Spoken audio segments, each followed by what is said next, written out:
এটা হলো কলম্বিয়া, ব্রাজিলের পরে দক্ষিণ আমেরিকার দ্বিতীয় সর্বাধিক জনবহুল দেশ।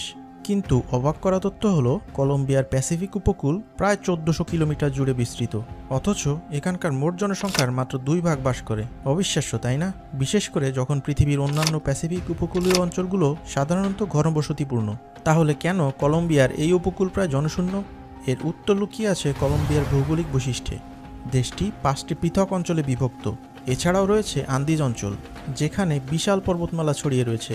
এই খাড়া পর্বতমালাগুলো এক বিশাল প্রাকৃতিক বাধার মতো কাজ করে, যা প্যাসিফিক উপকূলকে দেশের বাকি অংশ থেকে বিচ্ছিন্ন করে রেখেছে। এখানে যাতায়াত সহজ নয়, কোনো সহজ সড়ক নেই, কেবল আকাশ বা সমুদ্র পথে যাওয়ার সম্ভব। এরপর আসে আবহাওয়া। কলম্বিয়ার প্যাসিফিক উপকূল পৃথিবীর সবচেয়ে বেশি বৃষ্টিপ্রাপ্ত অঞ্চলগুলোর একটি, যেখানে বছরে প্রায় ৫০০ ইঞ্চি পরিমাণ বৃষ্টি হয়। এই নির্বিচার ভারী বৃষ্টিপাত অঞ্চলটিকে ঘন জঙ্গল ও জলভূমিতে পরিণত করেছে।